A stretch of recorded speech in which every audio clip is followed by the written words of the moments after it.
মিরপুর শেরেবাংলা জাতীয় স্টেডিয়ামে আর কিছুক্ষণ পর শুরু হবে বিপিএল এর এবারে আসরের প্রথম ম্যাচ। দর্শক, সেখানে আছেন আমাদের সহকর্মী সাজিদ মুস্তাহিদ। এই ম্যাচ নিয়ে দর্শকদের আগ্রহের খবর জানতে আমরা সরাসরি চলে যাব তার কাছে। সাজিদ, টেস্টের সেই যে রেসটা সেটাই কিন্তু এখনো কাটেনি। এরই মধ্যে কিন্তু বাংলাদেশের যে ঘরোয়া টি-20 সবচেয়ে বড় যে আসরটি বা সবচেয়ে জাঁকজমকপূর্ণ যে আসর Bangladesh premier league cricket BPL আজ শুরু হতে যাচ্ছে। স্বাভাবিকভাবে কিন্তু বাংলাদেশের দর্শকদেরও বিপুল আগ্রহ এবং আপনাকে যদি দেখাতে চাই যে এখনো কিন্তু গেট খুলে নেই, তারপরেও কিন্তু দর্শকদের দীর্ঘ লাইন স্টেডিয়ামে প্রবেশের জন্য। এবং আরেকটি বিষয় একটু জানাবো, এবার কিন্তু একটু ব্যতিক্রমভাবে বিপিএল শুরু হতে যাচ্ছে। আগের তিনটি আসরই দেখেছি আমরা ম্যাচ বিপিএল এর উদ্বোধনী দিনের আগে কিন্তু একটা অনুষ্ঠান হয় প্রথম ম্যাচের আগে। এবার কিন্তু কোনো উদ্বোধনী অনুষ্ঠান হয়নি, সরাসরি ম্যাচ দিয়ে শুরু হচ্ছে বাংলাদেশ প্রিমিয়ার লিগ ক্রিকেট। তো আজকে প্রথম যে ম্যাচটি আছে দিনের, সেখানে মুখোমুখি হবে কুমিল্লা ভিক্টোরিয়ান্স এবং রাজশাহী কিংস। এখানে দুটো দলে কিন্তু কিছু প্লেয়ার আছেন যাদেরকে দেখার জন্য হয়তো দর্শকদের আজকে এত মাঠে ভিড়।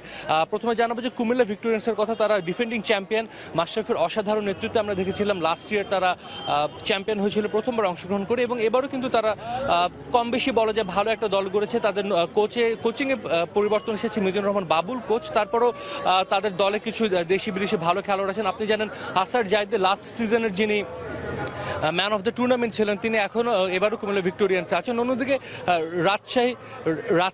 রাজশাহী কিংসেও কিন্তু একজন প্লেয়ার আছে যাকে দেখার জন্য হয়তো বা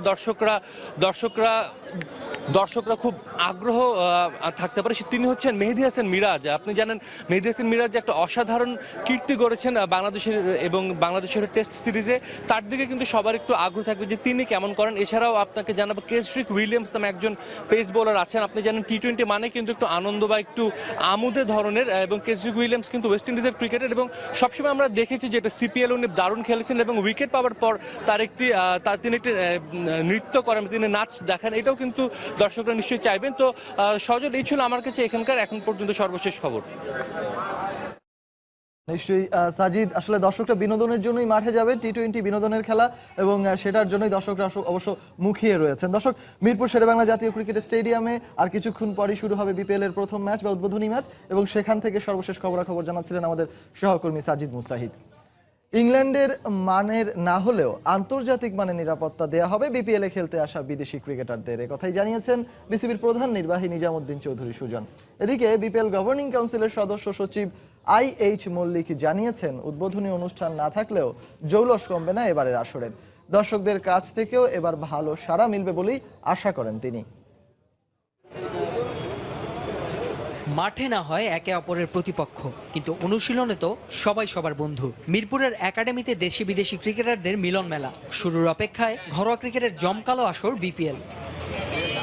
70-এরও বেশি বিদেশি ক্রিকেটার এবার মাঠ মাতাবেন দেশের ক্রিকেটের সবচেয়ে বড় আসরে। তাদের নিরাপত্তার ব্যাপারেও কোনো ছাড় দিতে রাজি নয় বিসিবি। ইংল্যান্ডের মানের না হলেও আন্তর্জাতিক মানের নিরাপত্তা দেওয়া হবে তাদের। ম্যাচ ডেতেও স্টেডিয়ামে থাকবে বেশ কড়াকড়ি। হয়তো আমরা ইংল্যান্ড ক্রিকেট বোর্ডকে the level of security provided ওরকম হয়তো আমরা দেবো না, কিন্তু আমরা একটা মিনিমাম লেভেল অফ সিকিউরিটি দেওয়া হবে, এবং as per security instruction from the government authority সেভাবেই ফ্র্যাঞ্চাইজিগুলো চলবে। ম্যাচ ডেতে operation almost similar to the level we provide for the international series.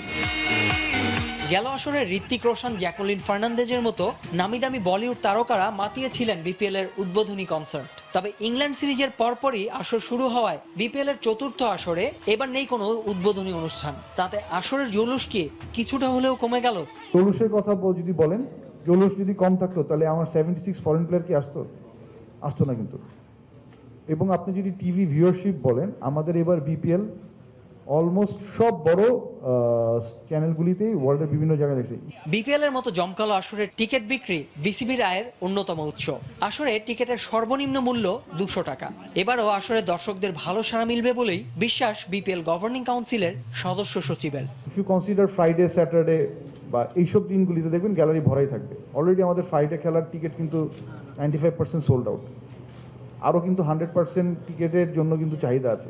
Gallery যে খালিটা থাকে সেটা কিন্তু আসলে আপনার everyday back to back match হয় দেখে।